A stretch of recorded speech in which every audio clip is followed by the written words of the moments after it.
minority MPs, however, not enthused about it. I think the decision to recall just after 3 days, for me, it's quite unreasonable. It's quite unreasonable because, listen, members have traveled to their constituencies. We've been assessing compliance of the lockdown as it appears more vehicles are showing up on the streets.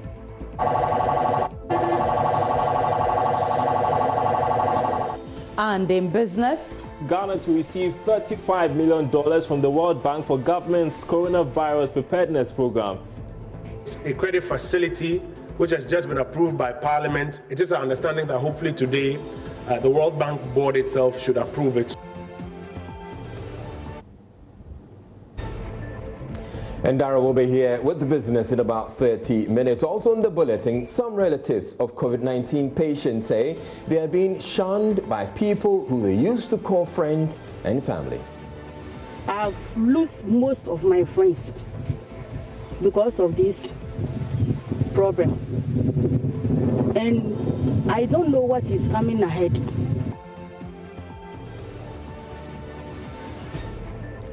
I'm Israel Lyon, anchoring from home. And remember, Joy News Prime is live on digital terrestrial TV because we're free to air. And I'm Aisha Ibrahim. We're live from our studios in Kokomlemle in Accra on digital address GA0992539 on DSTV channel 421 and GoTV channel 144. Please stay with us. Ghana now has a total of 287 confirmed cases of COVID-19. This was after 73 new cases were added on Tuesday. Officials, however, explained the spike is as a result of enhanced contact tracing and testing. That's at 6 April, that is yesterday, 23:30 hours. A total of 287 cases with 5 deaths have been recorded. Regional distribution of the cases are as follows. Greater Accra. This region has the most cases, 258, followed by Ashanti 18, Northern Region 10, Upper West 1, Eastern Region 1, and Upper East Region 1. A total of 172 cases were reported from the routine and enhanced surveillance activities, and those from travelers under mandatory quarantine in both Accra and Tamale are 115.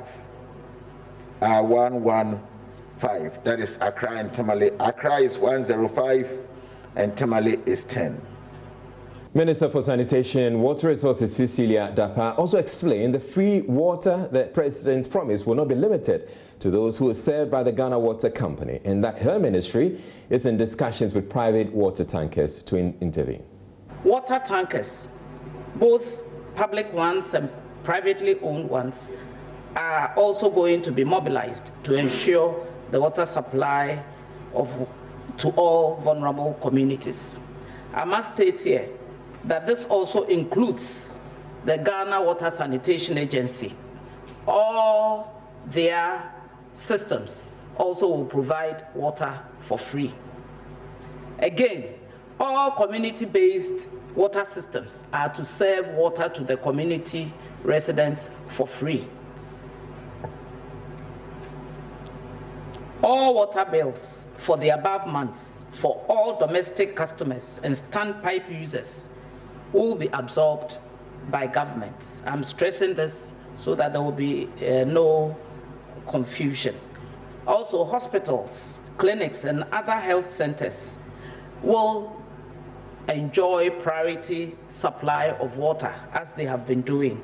Meanwhile, leader of Ghana's coronavirus test team, Dr. Samuel Kaba Akoriye, says Ghana's COVID-19 case count will not hit the thousands as seen elsewhere in the US and Europe. In an exclusive interview with Joy News, he said the 2-week lockdown ordered by President Akufo-Addo has proved timely and produced significant results, which has helped stem the spread of the virus in Ghana. He's been speaking with my colleague Latif Idris, who was giving rare access to the East District Hospital, the main center for the holding and treatment of coronavirus patients in the country.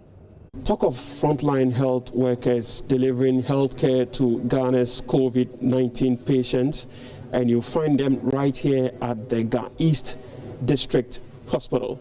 Here is the center. This is where most of Ghana's COVID-19 patients are being held. The tape you find behind me separates proper frontline health workers and their clients from auxiliary or secondary frontline workers like myself. In here, the nurses and doctors are racing against time to save the many lives that are in the building behind me, currently battling with the deadly COVID-19. On the corridors of the health facility, Joy News camera captured some of the patients receiving treatment, pacing up and down. Leader of Ghana's coronavirus test team, Dr. Kaba says most of the patients are responding positively to treatment and expresses confidence the country will not get to the levels of the US and Europe. With these appropriate actions taken is to contain this. So if you even see of late, our numbers have not been increasing. We're in 204, we moved to 214, and we are still 214. It will go a little high. But we don't expect it to go much than the system can contain. Is that a hope you are expressing, or that is what is going to happen? You see, this is what will happen, right?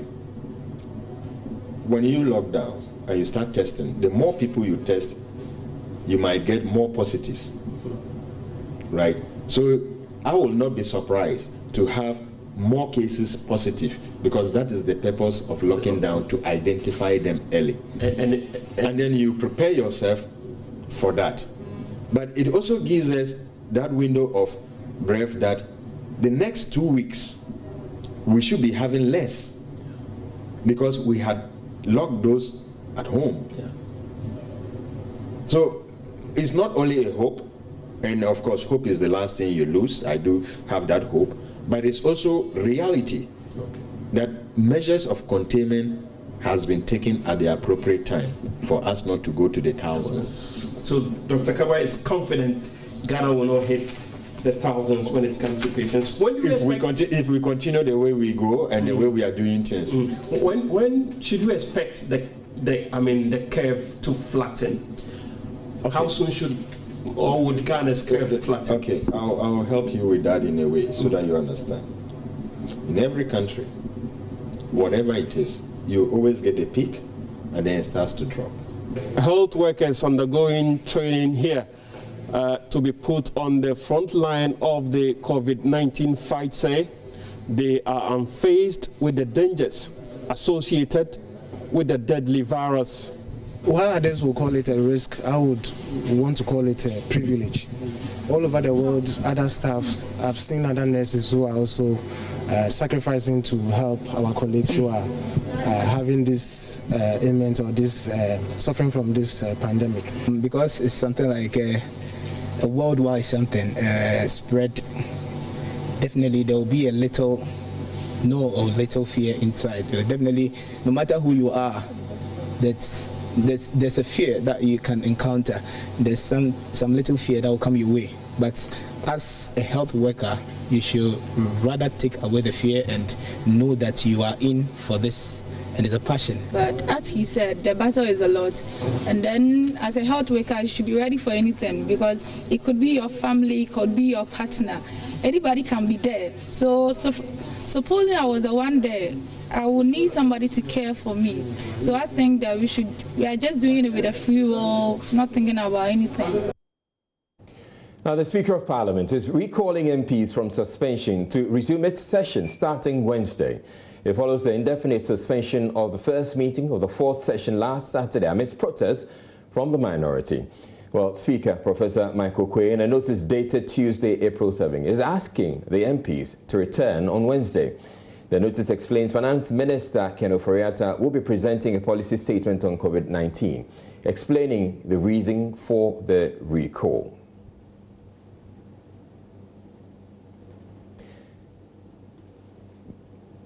So the statement reads, in exercise of the power conferred on the Speaker of Parliament by Order 6 of the Standing Orders of the Parliament of Ghana, I, Right Honourable Professor Aaron Michael Quay, Speaker of Parliament, do hereby direct that the Parliament of Ghana shall, notwithstanding anything to the contrary, resume sittings of the first meeting of the fourth session, which commenced on Tuesday, the 28th day of January 2020, on Wednesday, the 8th of April 2020, at 10 o'clock in the forenoon at Parliament House, Accra.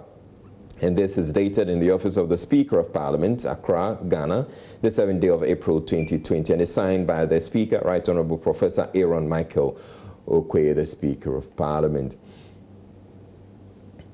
Also attached to the statement or the notice is a release to the media, and it indicates that the Parliamentary Service hereby notifies all honourable members of Parliament that the Right Honourable Speaker of Parliament, Professor Aaron Michael Quay, has, in accordance with Standing Order 6, directed the resumption of the sittings of the first meeting of the fourth session of the 7th Parliament of the Fourth Republic on Wednesday, the 8th day of April 2020 at 10 o'clock in the forenoon at Parliament House, Accra. Then it goes on to add, the Honourable Minister of Finance is scheduled to present a policy statement to the House in accordance with Standing Order 72 on matters relating to government measures to curb the spread of the coronavirus disease, as well as to facilitate the transaction of any other urgent business. All honourable members are entreated to be present, and this is signed by Kate Addo, who is the Director, Public Affairs. Now, Ranking Member on Parliament's Defence and Interior Committee, James Agaga, has described as unreasonable the Speaker's decision to recall Parliament.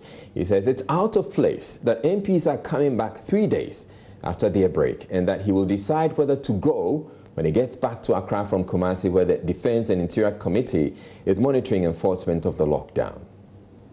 The decision to recall is unfortunate. You recall that on the day we rose, the minority leader made it very clear that it was wrong for the Speaker to suspend the House. He should have adjourned proceedings sine die, so that in accordance with the standing orders, if we have to be recalled, we're given 2 weeks notice to prepare. Remember that our constituencies are very remote from the capital, Accra. And so if you have to travel all the way to your constituency, only to be recalled within the matter of 2 days, I mean, it is most unfortunate and regrettable. You don't do that, because by recalling within 2 days, you disorganize the Member of Parliament. Remember that part of our responsibilities and duties is owed to our constituents, which is why Parliament's calendar allows us to go on recess, so that you can interact and interface with your constituents. Return to the House armed with what is happening in your constituency. You are able to contribute more effectively to the debate in the House. So if you have to be recalled within the matter of 2 days, what is the urgent nature of business? I am sure it all has to do with the stabilization fund. If that is true, the question to ask is, why did the finance minister not bring up the necessary amendments for us to effect before we rose? What held him back? That is the fundamental question to ask. But you see, to allow us to go to the constituencies, we are here. We're doing committee work. I had programmed myself to leave tomorrow for the constituency. So if you are recalling us back tomorrow, I mean, you disorganize us in ways that are not acceptable at all. The Chairman of Parliament's Defence and Interior Committee, Seth Champong, has been defending the Speaker's decision to recall the House. He says it is in the national interest. We have acquired over the period, and these are things we can't run away from. We have to be blunt about them. So for you, the idea to recall the House is a good one? It's in order for me. And what if people decide not to show up because probably they've gone out of their constituency? Then they would have gone against the oath they took in Parliament when they were sworn in as members of the legislature. It is incumbent upon us, wherever the Speaker so decides to summon Parliament, every parliamentarian is expected to attend. That is why in Ghana, recent times, the practice of been, we've been holding Parliament out court at the Independence Avenue, where the president of the land is supposed to swear before the people's reps. We don't do it in the chamber of the legislature, but we do it in an open court at the Independence Square. Parliament is summoned anytime, and all of us go there. So this is in our chamber. We must get in there and do the business of government. He's been through hell, and even though he looks scared, he wants the world to know his story.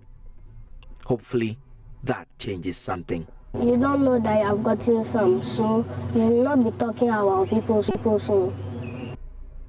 I'll call him Oko. Oko's father is one of the people who are currently receiving treatment for coronavirus. Since his father was taken to hospital, he himself and others in his home have tested negative. But that has not spared him scorn from people who used to be friendly neighbors. Now no one comes to our shop to come and buy anything.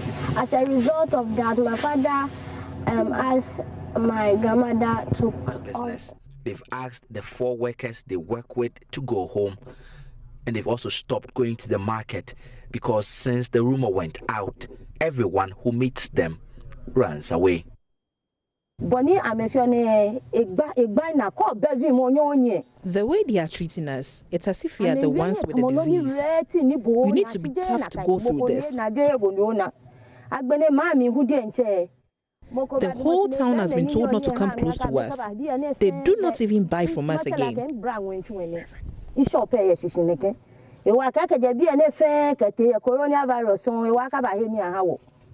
I've lost most of my friends because of this problem. And I don't know what is coming ahead. Whether if school reopen, I'll work or not, I don't know. From far away, somewhere in Europe, this woman too reached out with a familiar story. Someone has been around the community and then the neighboring community to tell them that we've all contracted the virus. So her family back in Ghana has been through the same trauma, and even outside the borders of Ghana, she feels the heat too. Over Skype, she had a message. I would plead with our government. They should also focus informing the general public about stigma, because the disease or the virus might not kill the person, but the stigma might. This week will be a critical one in Ghana's fight against coronavirus, according to the government. But it seems there's a disease that is even more critical that the country is yet to pay attention to: stigma. Justice Beidou, Joy News, Accra. Now, there appears to be an increase in the number of vehicles on the streets of Accra despite the intensification of the lockdown by the security agencies. My colleague Maxwell Agwagwa has been assessing the situation and has more in the following report.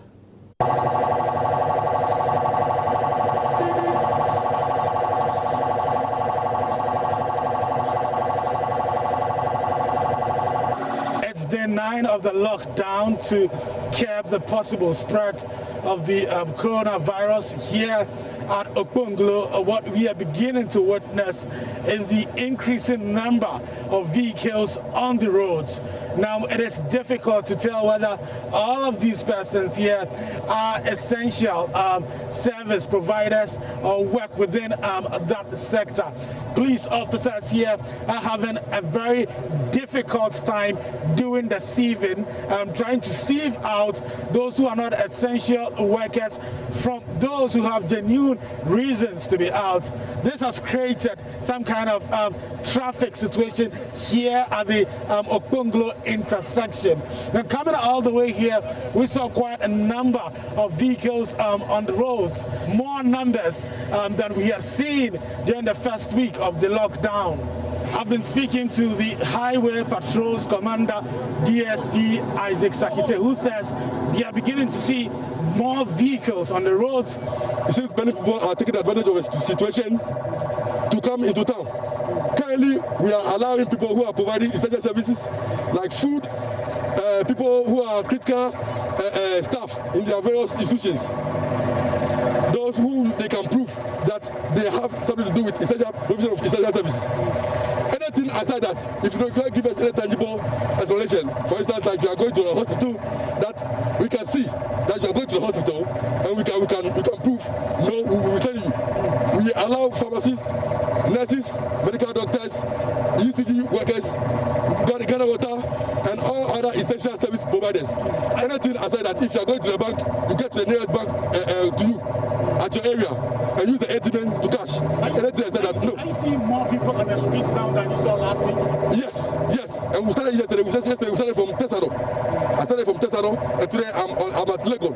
Yes. We can't allow this, else a lot of people will die. Yes. Here on the N1 highway, the story is the same. Well, police officers I've been speaking to here tell me that they're beginning to see more cars on the roads this week. They say they've had the unpleasant duty of turning away persons who do not have any business to be on the streets. They are urging all motorists who do not have any tangible reason to be out there to stay indoors. Richard Ofori. Okay, you are? I'm a taxi driver. Okay, the passenger you picked, where was he going? Oh, we are. He's my brother. We stay together. Okay. He said his phone is worrying him. Yeah. So how for him to get the money, if anything, he can go and draw money and so forth. So he want to change the phone so that that should be possible for him. But you know he's not supposed to be out, right? If it's just phone, if he's going to get food, fine. But mobile phone, no. Okay, for that one, dear, we are sorry about that one. You didn't know? No, I didn't know that. Although it is the second week of the lockdown, well, Kadeshi, it appears, is still getting back to its normal state. That was not what we saw in the first week of the lockdown, when the streets here looked empty and deserted. Well, Aisha, I'm sure you have also encountered one of these blockades in town. It can be really frustrating because they don't allow any vehicle at all to go through. Yes, of course. But also, if you're able to explain to them where you're going, and I mean, just obey the rules and you're fine. So still to come in this bulletin, Ghana to receive $35 million from the World Bank for government's coronavirus preparedness program. A credit facility which has just been approved by Parliament. It is our understanding that hopefully today the World Bank board itself should approve it. There is more in business when we return from the break.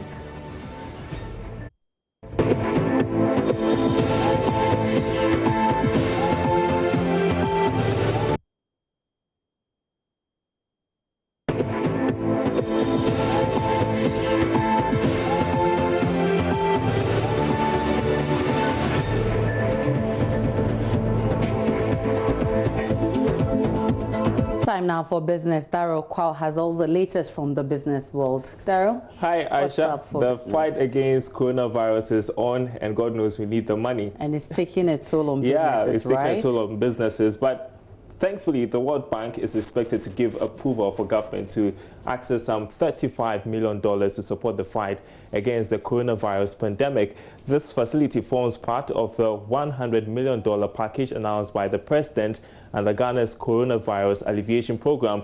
At a press briefing today, the Minister for Information, Kojo Ponkuma, said besides the World Bank funds, the Finance Ministry is also working to access some $219 million from the Stabilization Fund program, which had the President instructing the Minister responsible for Finance to make $100 million cedi equivalent available to prepare in terms of logistics, facilities, health infrastructure, public education, etc., to the tune of about $100 million cedi equivalent.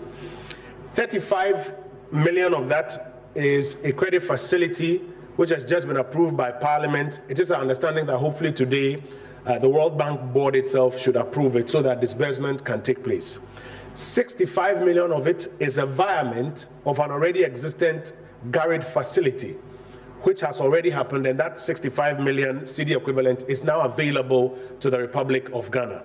So just to inform the general public that the 100 million USD, 65 of it is a virement of an already existent GARID facility, which virement has now taken place and the funds are now available to the government of Ghana. The 35 million is to be approved by the World Bank board, hopefully today so that disbursement can be done as well for the preparedness program. The second part of it is the coronavirus alleviation package or program, which is budgeted about $219 million cedi equivalent that is being taken from oil funds. You would recall that quite recently Parliament approved a transfer of that amount of money into the contingency fund. The Constitution says that the committee responsible for financial measures in Parliament is a committee that is seized with the power to decide how that money, once it's in the contingency, should be used. So the minister responsible for finance is going to make an application, and the committee will consider it and represent to the whole or to Parliament to allow for that fund to be made available for the coronavirus alleviation program, and we expect that to be a smooth process. That is what is being used for the social interventions or so and related matters that have been outlined. The President spoke to it on Sunday night during his address. The Information Minister further announced that a broader stimulus package is being prepared post the coronavirus pandemic. There will be the need to reignite the entire Ghanaian economy when this battle is over. So a broad stimulus package is being put together for that purpose. Cabinet met yesterday in an emergency cabinet meeting. The President directed that a broader stimulus package be put together to reignite the Ghanaian economy by the time this battle is over. So you'll find that in the coronavirus alleviation program, there's some 600 million cedis that is supposed to be used as soft loans. Yes, that is there, but there will be the need to do a broader and more elaborate stimulus program, which is being worked upon and will be announced subsequently. Meanwhile, local manufacturers of personal protective equipment are expected to benefit from funding to enhance their capacity, meeting the demand of both government and the private sector. The funding is not only expected to help in the fight against coronavirus, but support the growth of local industries. Ebenezer Sabote has more in this report. President Akufo-Addo met with the local pharmaceutical firms to assure them of government support in meeting the demand for medical supplies. This follows a series of meetings with the captains of industry to find the funding sources for production. But after receiving some cash donations from the Ghana Association of Bankers in Accra, Director at the Noguchi Memorial Institute for Medical Research, Professor Abraham Kwabena Anang, disclosed that even though many of their procurements are done locally, the institute was willing to scale up local purchases in the wake of the pandemic. Nation of the world, one of the most important keys to sustainability is your ability to build local capacity to deliver. And fortunately in Ghana, we have seen so many companies coming up.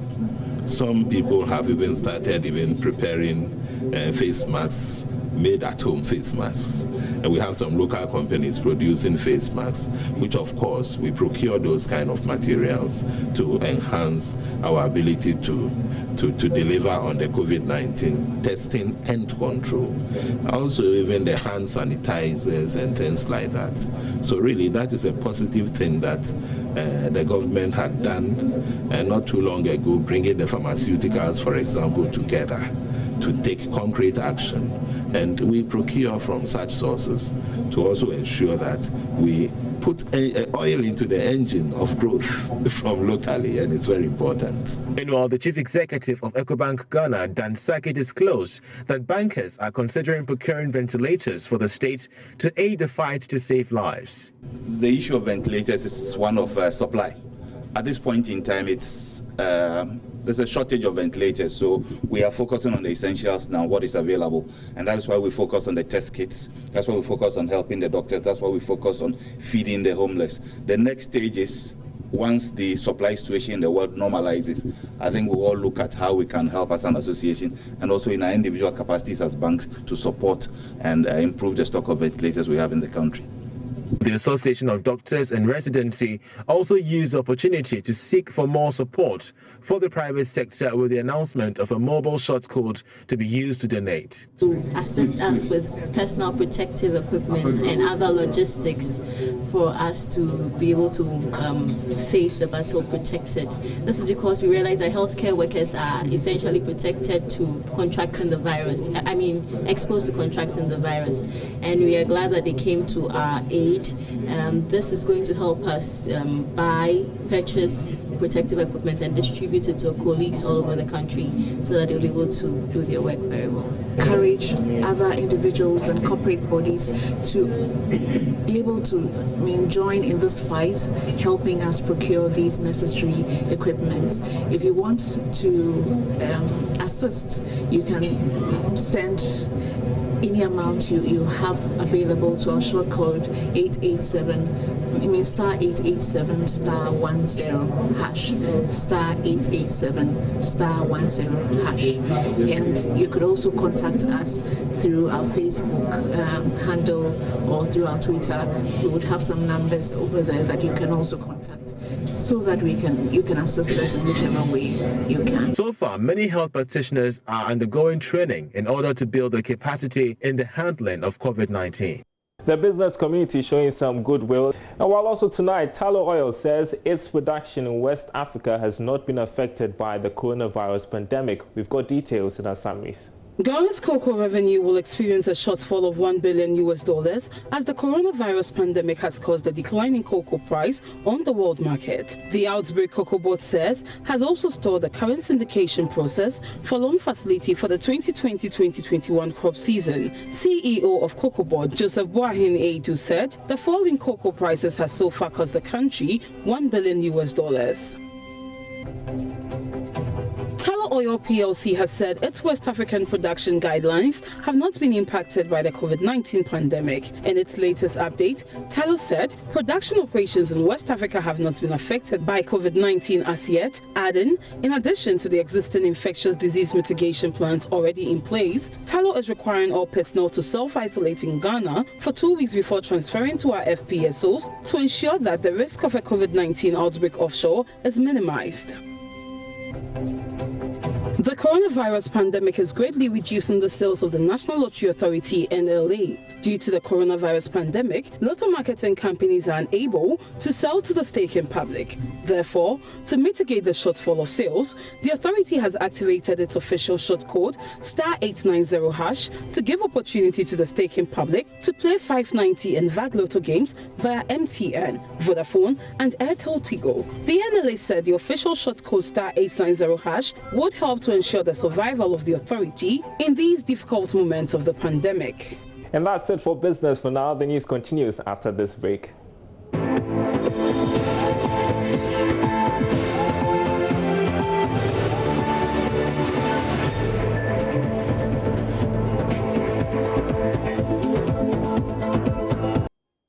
Time now for showbiz, and it's always fun having Becky in the studio. Israel is already smiling. Hi, Izzy. Hi, Aisha. How's everybody doing? Oh, he can hear us. All right, so that's okay. What's about this whole rap beef between all these musicians and whatever? I'm hearing about Asem and Rapaholic this time. Yeah, everybody, has been talking about it since last night when Sarkodie released SAP Zero. And a lot of people have been asking the question, why would he release this track? It's actually to some rappers that have been beefing him. And so we found out later that it was because of this video. Yeah.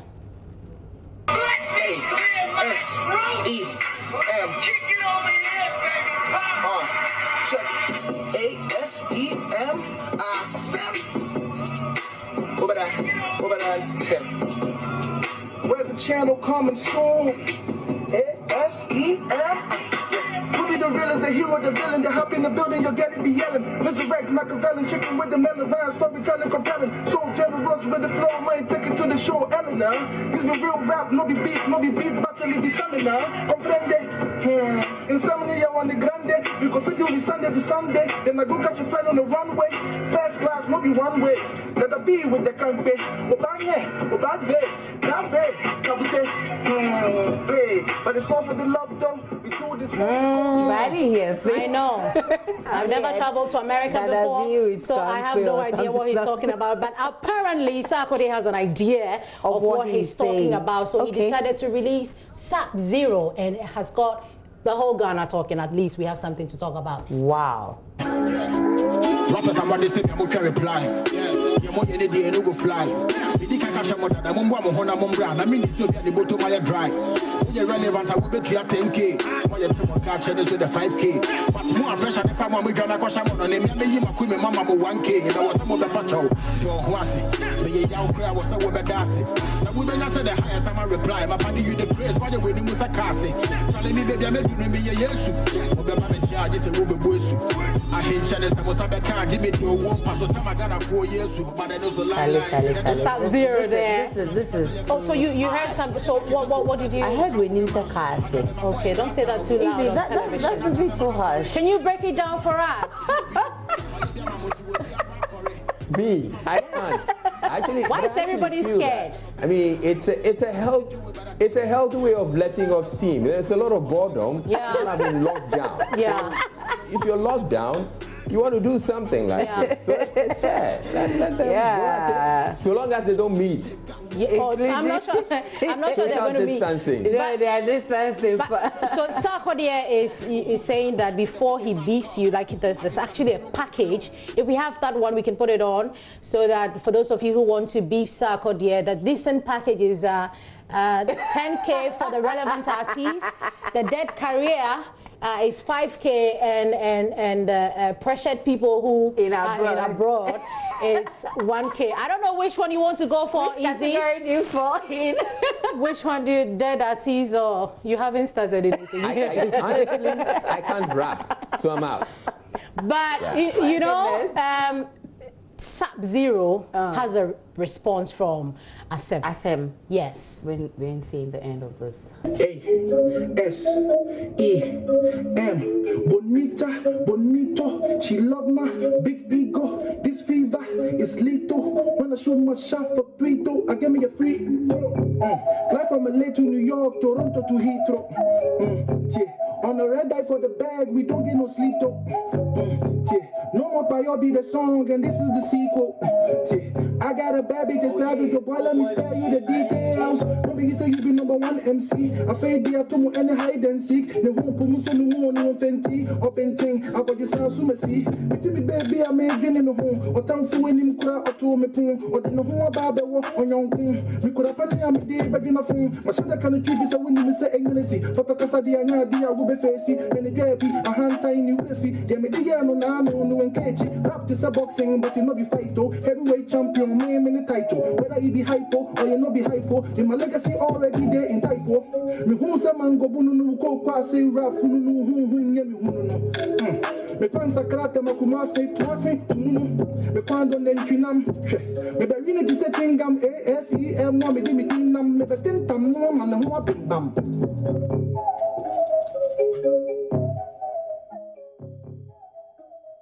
Charlie Italiano come inside though. And I turned down. When he took the bottle, I thought he was going to spray. Oh no! I mean, the first one he had to sip on, I think, the juice or something. This now is also yeah. So that's it. I don't know whether I don't know who's going to answer this. Becky or Aisha. Is that supposed to be a response to Sarkodie? Yes, please. Just respond. That's the response, brother. That's the response.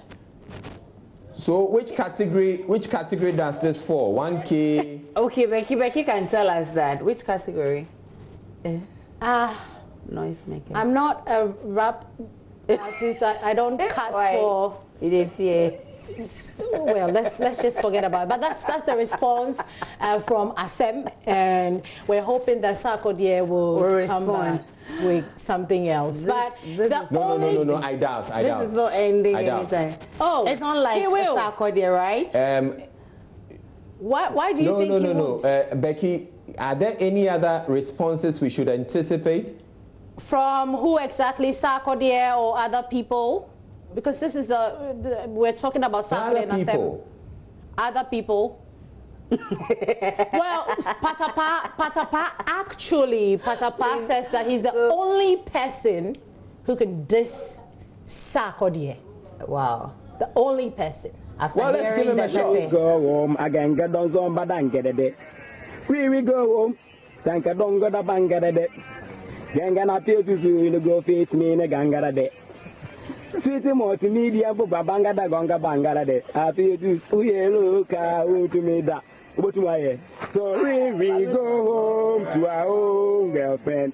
Okay, Ganga Dana, Mama da, Heke, make our ways in the way you stay there, feel to Bango Longa Danga, Danga, Apu, Yanga Donga Danzi, Apu, Yanga Donga Gonzi, I feel to Ganga Danga, Gongo Danga, the Bambo Bonga Danga, the book. Charlie made the late too.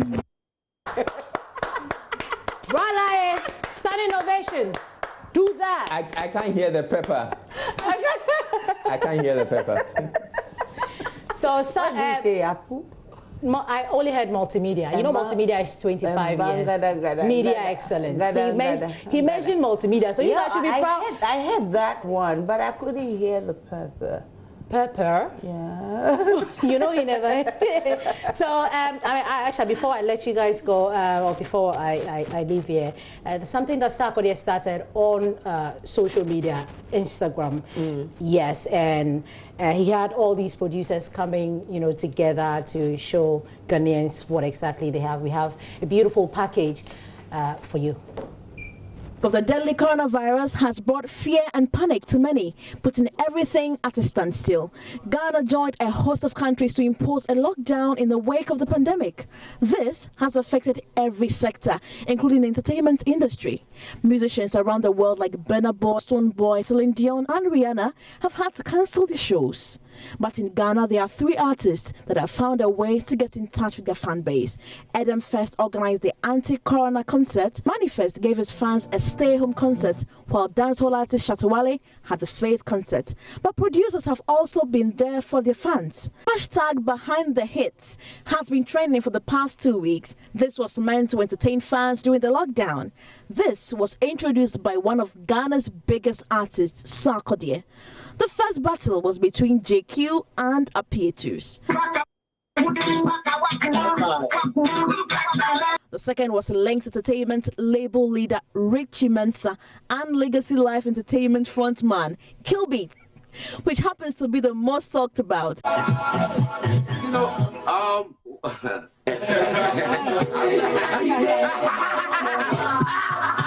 Followed by the clash between Street Beats and DJ Breezy.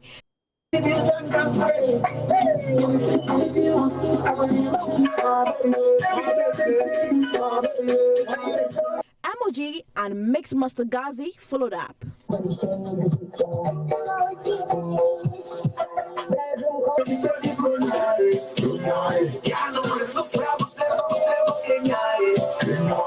On Insta Live, the clash between Kewa and JMG Baby was heated.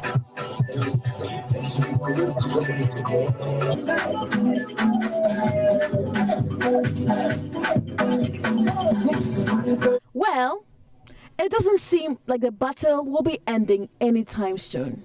But the question, who will be next?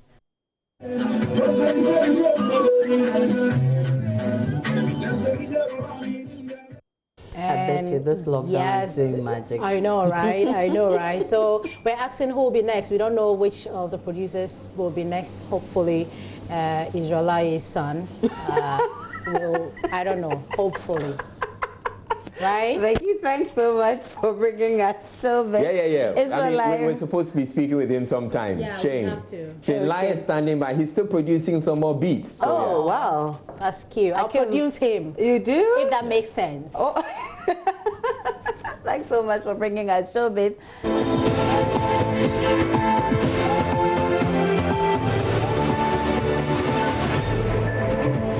Welcome back to Joy News Prime, and now to the rest of our stories. Some private water tankers at Old Fadama here in Accra say they intend to make their customers pay for to supply them, despite government's decision to absorb water bills for the next 3 months. They tell residents it costs about a cedi to take a shower and between 5 and 7 cedis to wash their clothes. Some food vendors also say they spend about 30 cedis a day on water for cooking. Though they are unhappy with the charges, they say they have no option but to rely on the private water tankers for supply. My colleague Chrissy Parker-Wilson has been speaking with some of the residents. Right, so we are here at Old Fadama to assess whether water operators are complying with the president directive that for the next 3 months we are not supposed to pay water bills. And so for the water operators here at Old Fadama, this is what they've done. They have a facility here where, of course, they allow individuals and residents within the area to come and use the facility. They have quite a number of bathrooms here and with shower, of course. So I'm told that when you come and take your bath, when you come and take your bath, it's 1 cedi in the morning, 1 cedi in the afternoon, 1 cedi in the evening. So if you have to take your bath about 3 times in a day, what it means is that you're going to spend 3 Ghana cedis on bathing alone. And government says that they have absorb the water bill for the next 3 months. So this is the situation. And of course, for a bucket as well goes for 1 Ghana cedi. Of course, those who come around to also wash would have to pay something small. Let me just try and gauge the thought of people who live in this area and benefiting from this particular facility as to whether they are aware of this directive that they are not supposed to pay any water bill. Let me speak to this woman briefly. Madam, good afternoon to you. Afternoon. Me pacho your friend say na juma na yo. Me dey fear. Me no amo. Na sister fear pacho we are aware say aban say free and therefore any say you tear water bill for the next 3 months. Ya tepa. Na who da so tear water bill sika? Ye tua pa.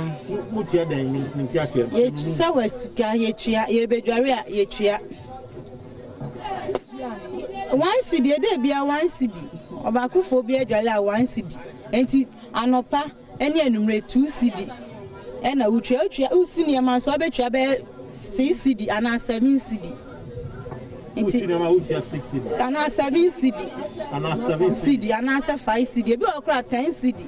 Ene etua. I see now, I am almost showing you, no, ya voice say na bayaka. Ma catch romo, Jeno man kafa. I can't, no boy, and so I just send the box a catcher and say, I say, and I say, and son obey. It is Mokoswa, it's your once in the Bruce. So, I did the ain't mean Cassie and Farmano. Or no, didn't so no see or Jiska, ain't mean Cassay, Yenchia, Yebechia. Abanya who be being farmer. I see. Let me go to this woman as well. But of course, Sister Fia has been telling me that she's clearly aware of the directive and they prompted the water operator, but then they are giving them some flimsy excuse. You take your bath is 1 cedi, you wash it's 5 Ghana, ranging from 5 Ghana cedis to about 7 Ghana cedis, or sometimes 8 Ghana cedis, depending on what you are washing. Let me speak to this woman as well. Madam, good afternoon to you. The Pacho, your friend said. If I'm Abigail. Now, Sister Abigail, but what to say about it? Mobile to water for the next 3 months. Madam Matidia, yes, so I Jimmy Scadi, I met me, I say, Oman Jantum. Oman Jantum. Yaji to Madam Jimmy Ska. This are not Pamijara, one saying, you made me one. Mr. Robert, we are 50 pesos. I'm a call room. If I made the images of Man Jantum. It's a then I'm by as you say, I bank say, then I'm says, I might be saying, I know Simon. Now, Bang was sent a cost. It's almost in the boss and come. On to me, I say, on GS. Yes, in boss, I can say, Mon GS cancer. I see. And so for Sister Abigail, she has no option. I mean, of course, she would use water just like Sister Fia. She sells rice, and so water is very essential to her as far as her business is concerned. So they don't have any. They don't know what to say. In fact, the point is that since the water operators say they are still going to demand the 1 Ghana cedis from them, they have no choice actually than to pay, whether they are complying or not. So this is the situation here at Old Fadama. Now, I understand the water operator himself is here, so let me quickly speak to him and find out from him what he also make of the allegations against him. Boss, Bajo, good afternoon. Yes, You're from say. But what to say on my opinion say the next 3 months, Mobia and water bill. Mati. COVID-19, I'm at say, would that's why we drink for Fosca, Mamba Jari, Mamba Bushu, would you miss Cardentia? Identity say, then I didn't say, what I'm thinking, man, is that we are working here and we are workers and we are making sales and we are taking something to chop. And you know, here is Accra. You take care of yourself and other things, and you have baller inside. We will pick ballers, and after that, you buy soup and powder and you clean the shower. Clean. Other than that, people, the same people say they will not be paid. If they can't, they say the shower is dirty, they will not bath. Unless you wash your shower clean, make clean for everything, and they will bath. And that's what we are charging them for now. So are you charging them for the cleanup exercise, or you are charging them for the water? Which is which? Because we are charging them for the water for a long time, but 3 months that they have said, that's what we are charging them now. We leave it for that 3 months. I think this shower you come, you not feel it. So why don't you reduce the price if government says that they are absorbing the water bill? And you know me. Talk about the maintenance care. Why don't you reduce the price? You know me, I'm a worker. My boss himself is there. And then you call me, say do this, and the says if the sales come down, I will know what I will do. I'm a worker. But my boss. Have you communicated to your boss? Yes, I call him, but he said you call me later on. No yet. So you are not listening to what government is saying, clearly? I listen to what government is saying, clearly. Because you are not complying. I've complied. I said I hear you from news that you say 3 months, no light bill, no water bill. But we are workers for the shower. Yeah. And you know the shower, you have to be clean all the time. And this boiler, if it's too much inside, nobody will bath. And if they come and I say, oh, go bath free, another 3 days, I not feel it. And if you say we should reduce, unless I hear from the boss, that's what I'm begging, because I'm a worker. So for now, you're still going to charge the normal? No, I'm not saying I'll be charged the normal, but I want to hear from my boss. When people came around, they said they charged them 1 Ghana cedis. Yeah. You came to take about 1 Ghana cedis. Yeah, this morning, I think nobody tell us in it unless you come right now and we are hear something. But I hear from news.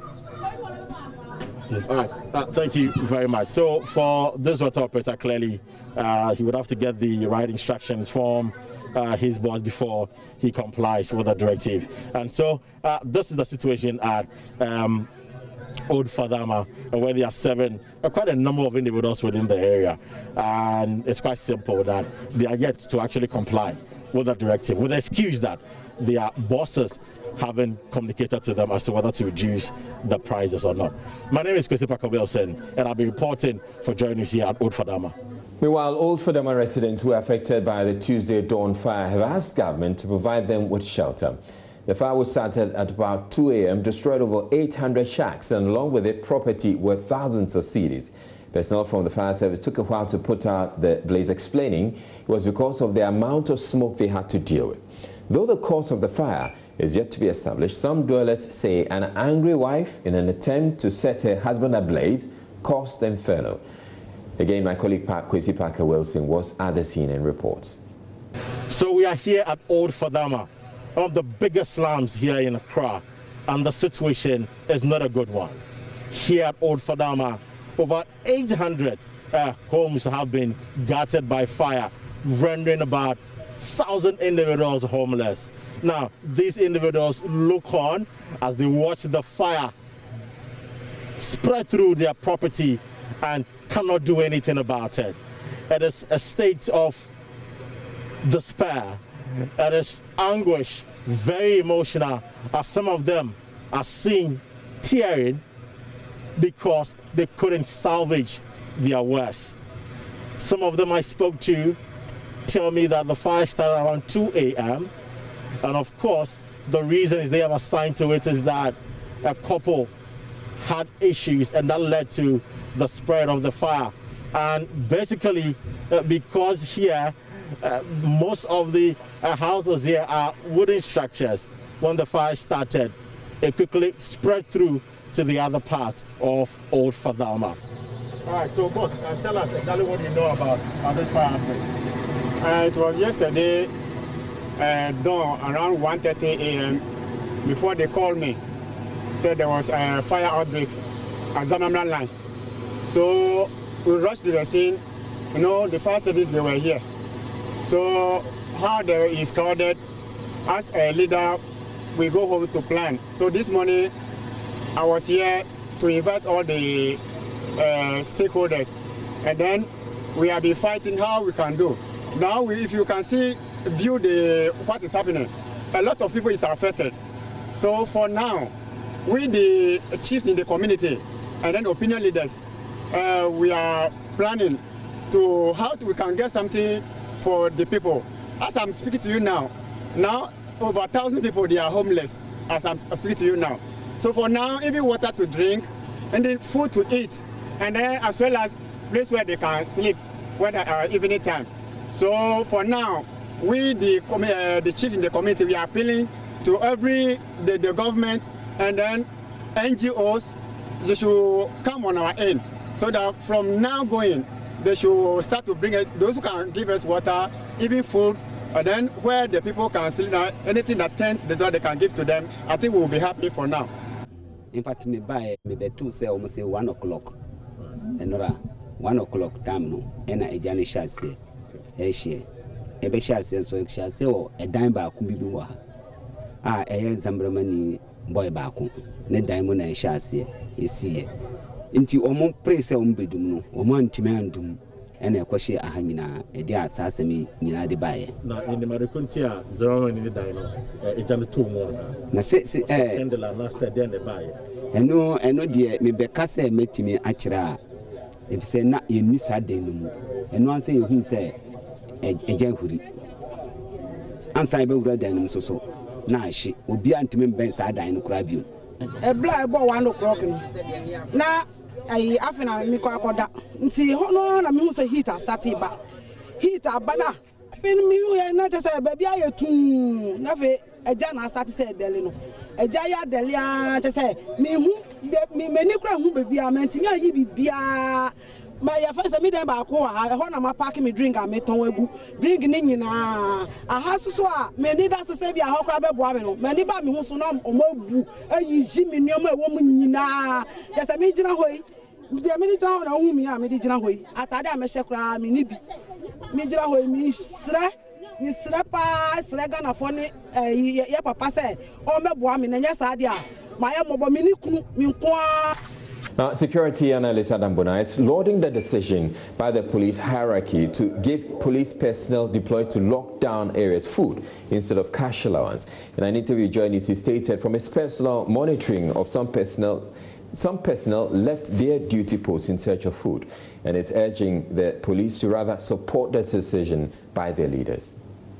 Food instead of money, because if you ask me, food instead of money, because you know the lockdown. There are no food sold around unless there is food. There is no food sold around. And so if there is no food sold around and you are even given 20 cedis to go buy lunch, where are you going to buy the lunch from? You won't get lunch to buy. And so somebody somehow should have started giving food, but somehow they started giving, money. And I think that, we learn, and this operation, we've never had, the whole world has never witnessed such a thing before. And so we learn by the day. So I think that we need to pat, those who are in charge, we need to pat them in the back and say, if there are differences, it needs to be resolved properly. But I think that they should give them food, because then, without the food, when I done some monitoring in the past, you go and the officers are not there. When you ask the person, you'll be told that 2 of them have to go and buy food and come before we go. But now food is brought to you on the beat, so you don't leave and go and buy food, because if you leave, you'll be punished.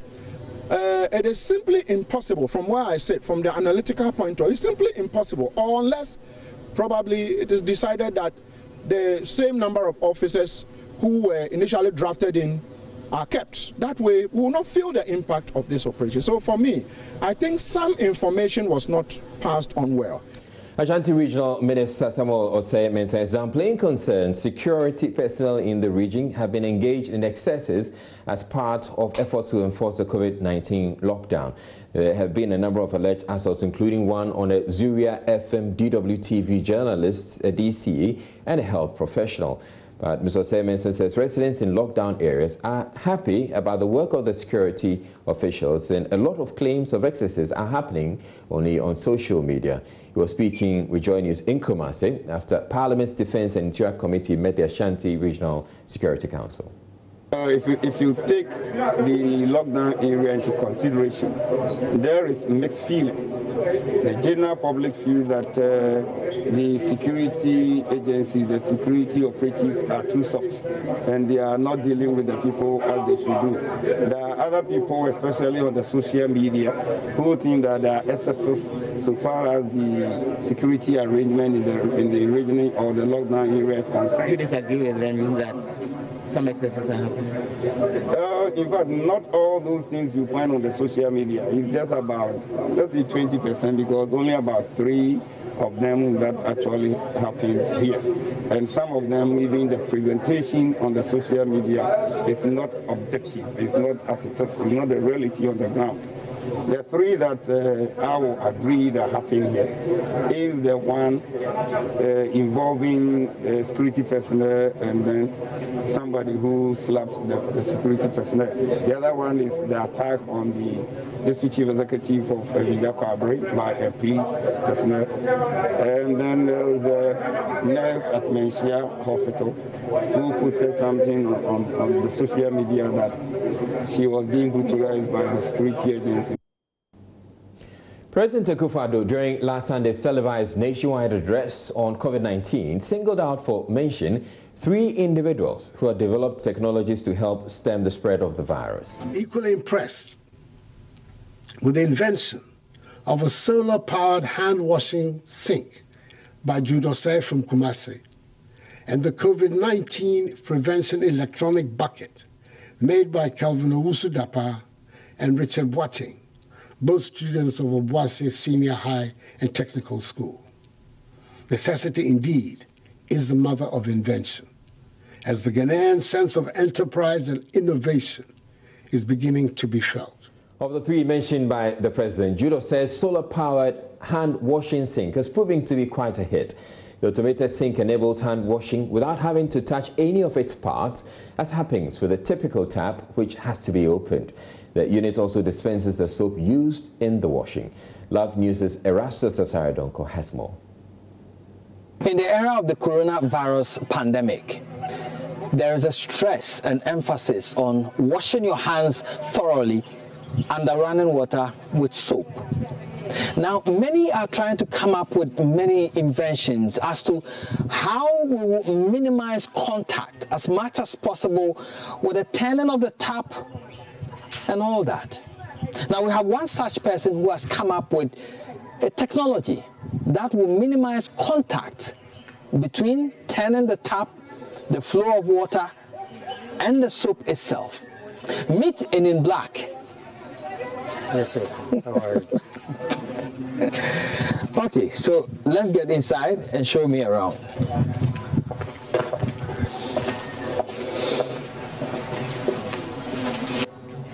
Wow, this is different.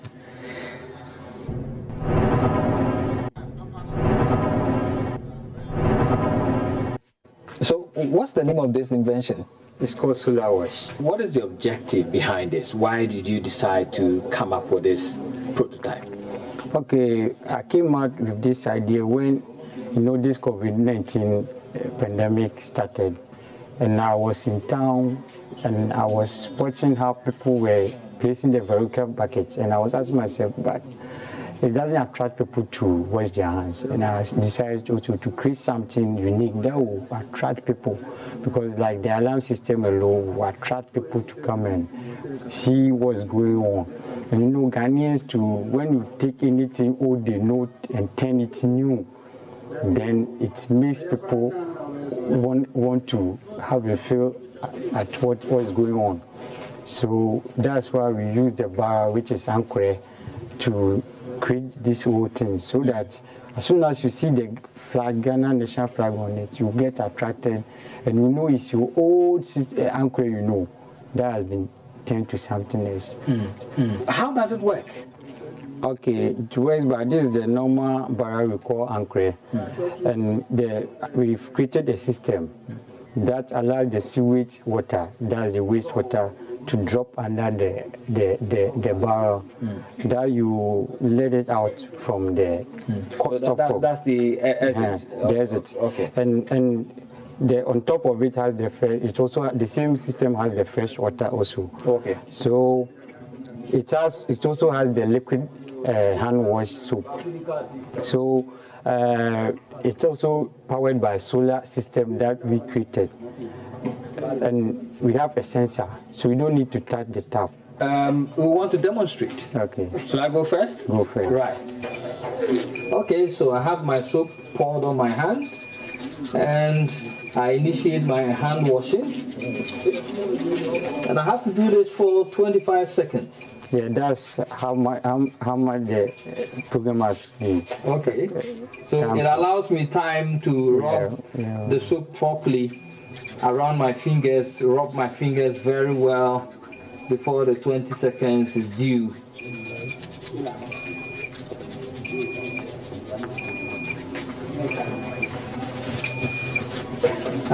There comes the water. It also have the alarm system to prompt you. So. Yes. That's fantastic. That's great. What's your educational background? Did it come from science? Did it come from the classroom, from a lecture, from a book? Tell us about that. I graduated from Christian Service University, Kumasi, with BSc Marketing. And I also did science at the secondary school, TR Media, Kumasi. So any product I do, the science also comes in and the marketing also comes in. So people are always enthusiastic about my branding and also the packaging. I have been thinking this can be placed at my doorstep, for example, but you have other plans. Where can this be used? Okay, what came in mind when designing it was the streets, the normal Ghanaian streets. That's why I have the flag on it, so I have to be very careful. And the markets, bus stops, because it's user friendly and it's solar. Solar doesn't have any source of power, so it comes directly from the sun, so we can use it anywhere. Now, any future plans for this? Perhaps you want to tweak it a bit, and you have ambitions, great ambitions for this. Any future plans? Yeah. There are more future plans for this. After COVID-19, we will pray it ends soon. Hand washing must be a passion. So we intend to create more of this and also have other innovations attached to it, so that many people will be attracted to wash our hands and feel healthy. So there are more future plans for this one. You have suddenly become a star. All over social media, millions of people are watching the video you put out there. Tell me about that story. It all happened when we finished setting up the whole system, and I was telling my friends, imagine the president asked me to do a demonstration. So I say, okay, you take your phone and let me see what I can do. As virtually all of the country's attention is focused on stopping the spread of COVID-19, authorities in the Upper West region are grappling with a health crisis of their own. The much-dreaded cerebrospinal meningitis CSM has claimed as many as 33 lives, way more than the 5 deaths recorded in Ghana's COVID-19 pandemic. The region has had a total of 214 confirmed cases, with patients receiving treatment in 4 hospitals. Regional Director of the Ghana Health Service, Dr. Osei Kufuor-Afreh, told journalists in WAM the deaths are not confined to a particular district or age group. Correspondent Rafiq Salam reports. Health authorities in the Upper West region are not only saddled with fighting the COVID-19 pandemic, but also have on their hands the yearly ritual cases of cerebrospinal meningitis, CSM, to deal with. In 3 months, the Upper West region has recorded 214 cases and 33 deaths. All fatalities coming from the CSM belt in the region. Nadoli, Jirapa, Nandom, and then the Wa municipalities. So the major hospitals in these mentioned districts are the major facilities recording cases of meningitis. We've also recorded about 33 deaths of meningitis, and the deaths are not confined to one particular district or age group. All age groups are being affected, and it's one of the serious things. Mostly every year around this time, between November to March, April, we tend to have cases of meningitis because the risk factors for transmission are very high. The weather becomes very hot and dusty. People's throats are dry, and we have all these predisposing factors. So unfortunately, this year the weather has also not been good. So we are recording cases of meningitis, which is a serious worry to us. APAWAS Regional Director of the Ghana Health Services, Dr. Osaikufo Afre, threw more light on the symptoms of the disease that for years has consumed the lives of many in the region. Good for meningitis. It's also transmitted by droplets through the air. So if somebody has it and the person sneezes and you breathe it, obviously you stand a chance of also getting meningitis. If you come into contact with the meningitis germ through fomites and then it manages to enter through any of your openings, you stand a chance of also getting it. The signs and symptoms are a little bit different from the COVID-19. With meningitis, you have the high temperature is also there, just like COVID-19.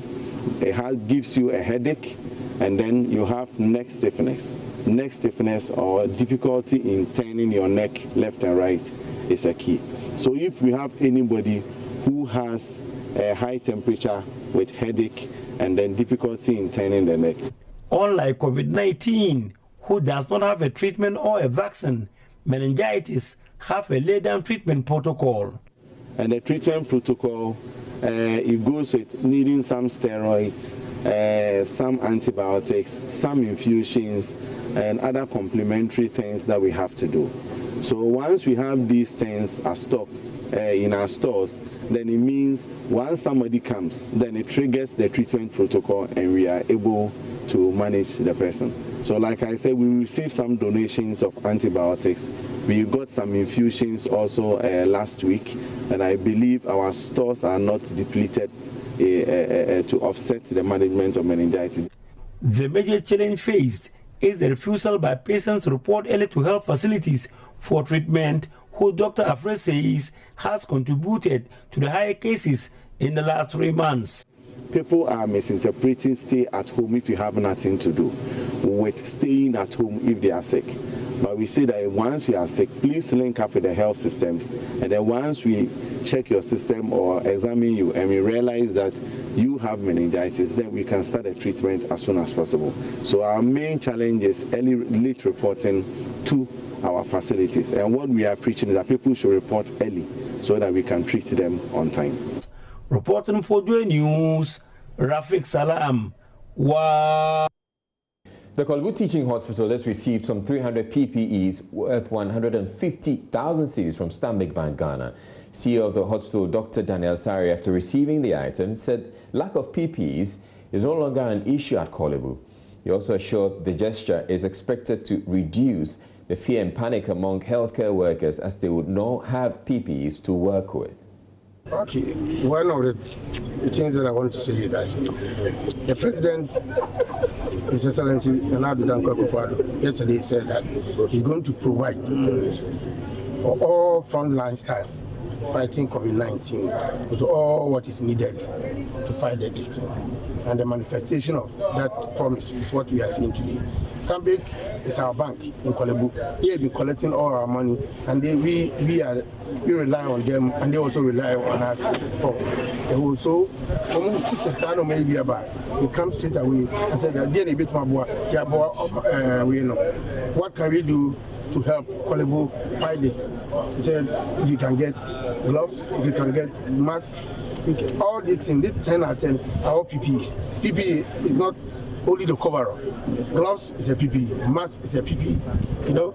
And they decided that they will bring an innovation by bringing a whole pack that contains all the 10, so that when you open it, straight away you can straight away see more patients than you have ordinarily see when you have to go out one by one and pick all those items. So it's an innovation. You have 300 of them.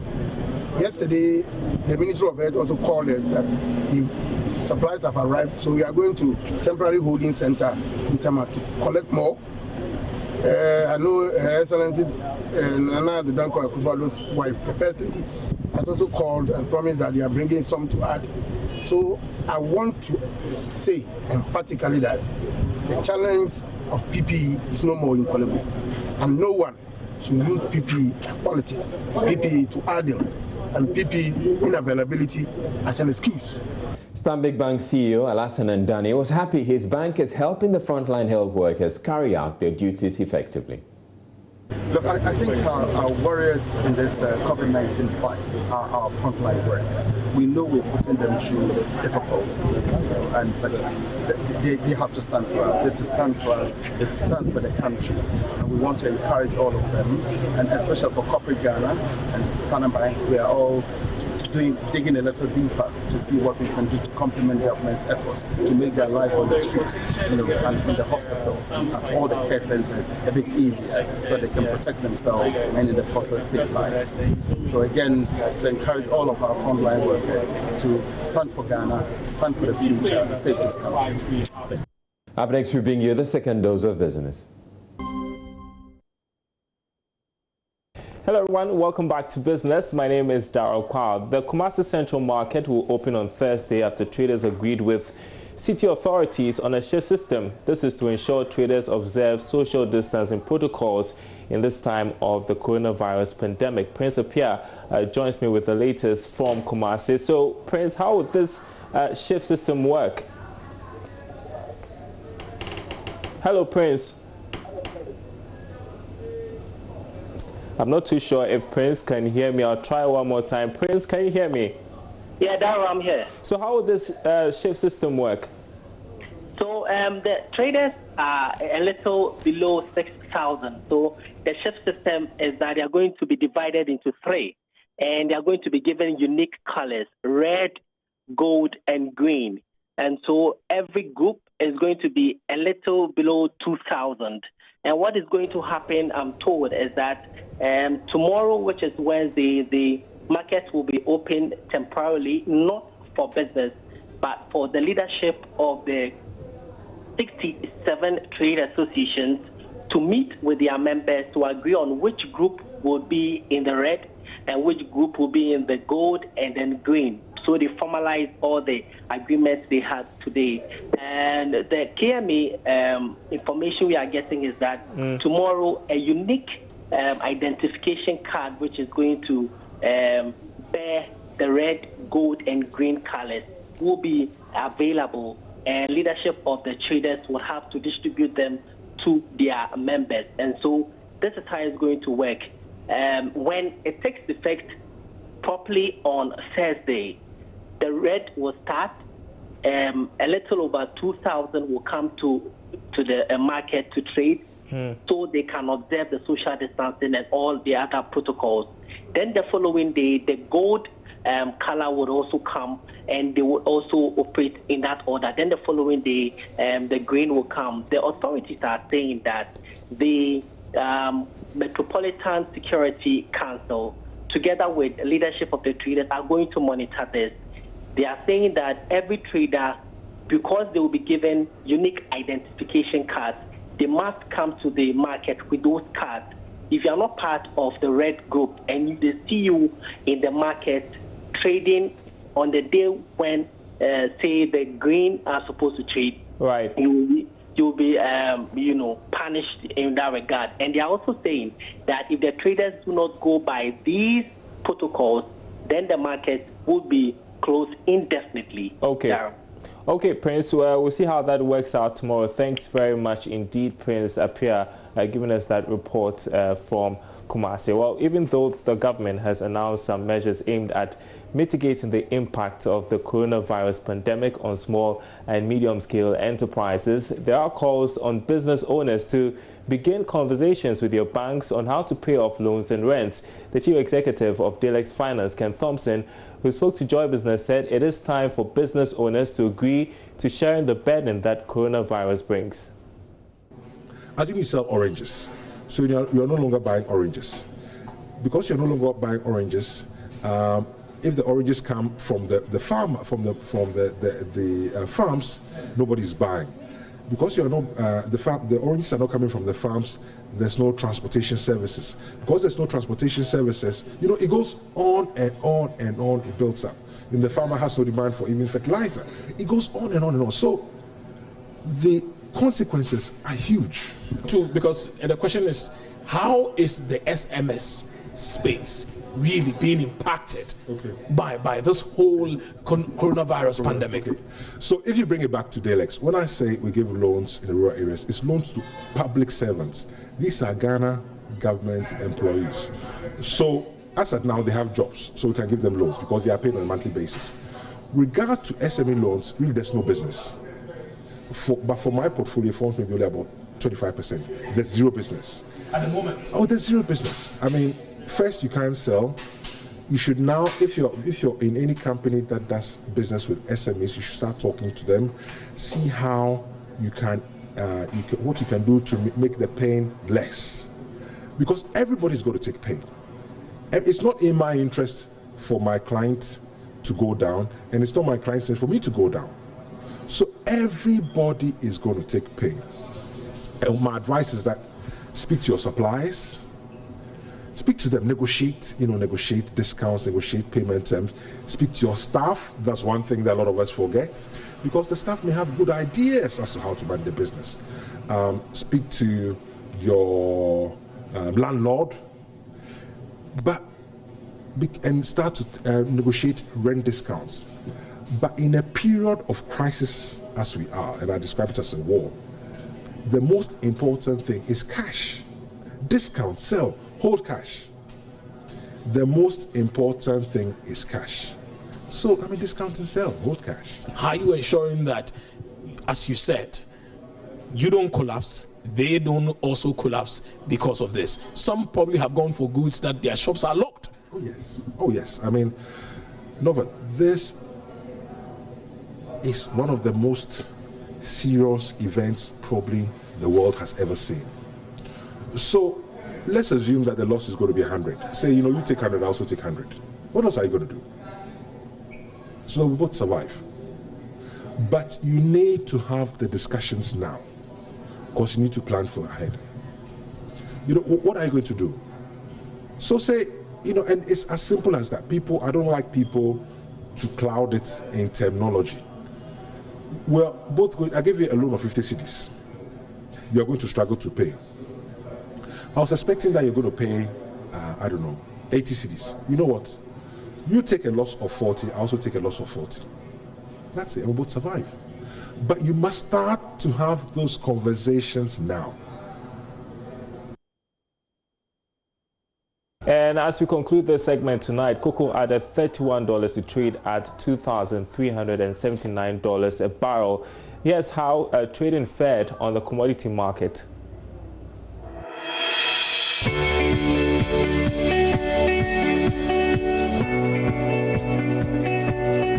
That's it. More news on our website, myjoyonline.com/business. Sports news up next.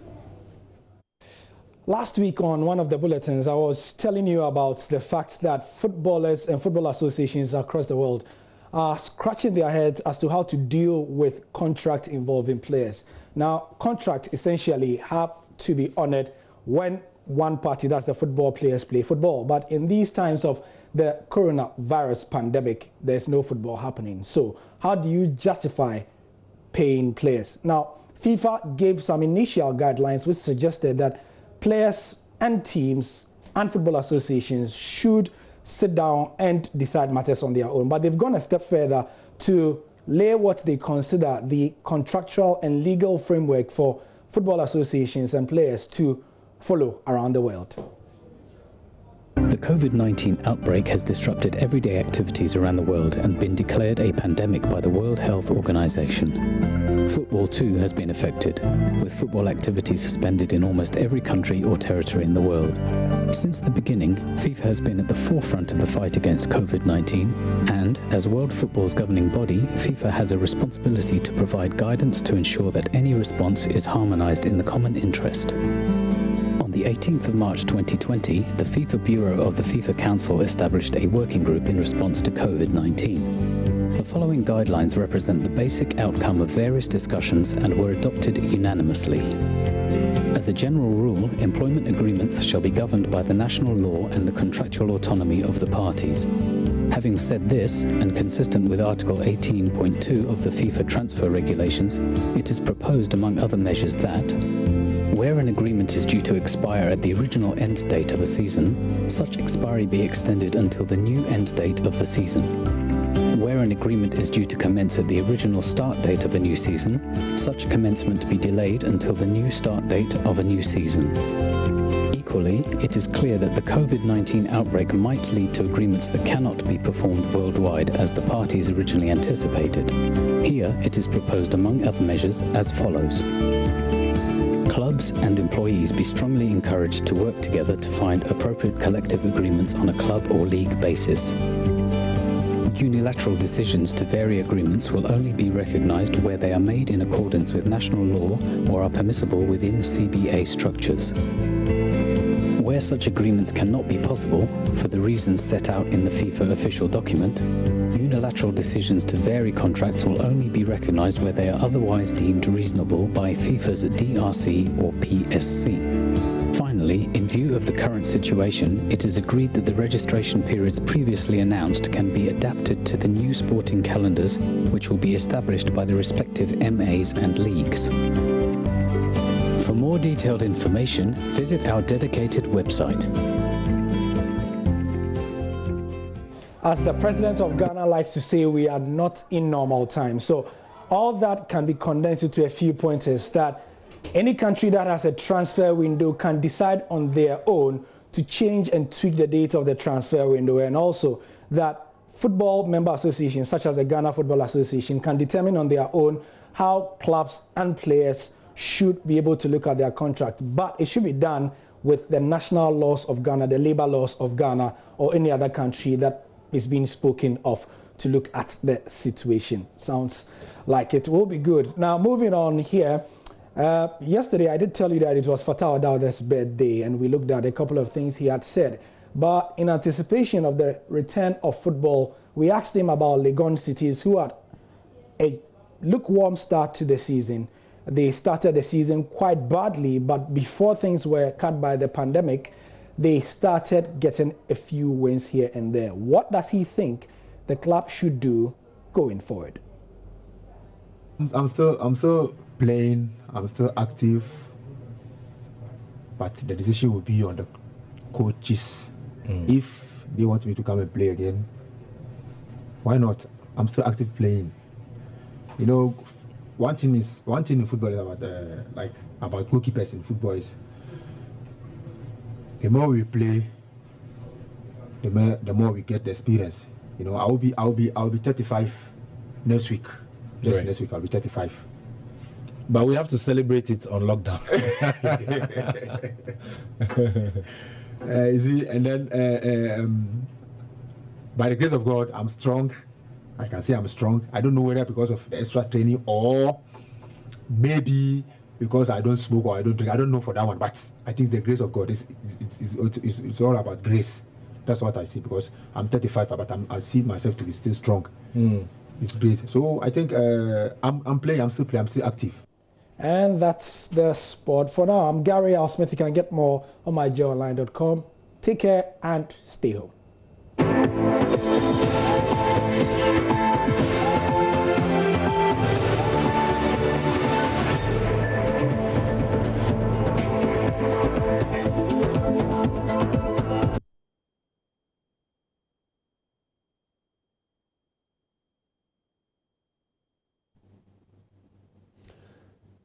All right, and that'll be it for the bulletin. I'm Israelite, anchoring from home, and as always, just to remind you that Joy News is free to air on your digital terrestrial TV. Over to you, Aisha. And I am Aisha Ibrahim. For more news, join us on myjoyonline.com for all the updates you seek to know. But you want to stick with the Joy News channel, because I'm coming your way in a jiffy with PM Express.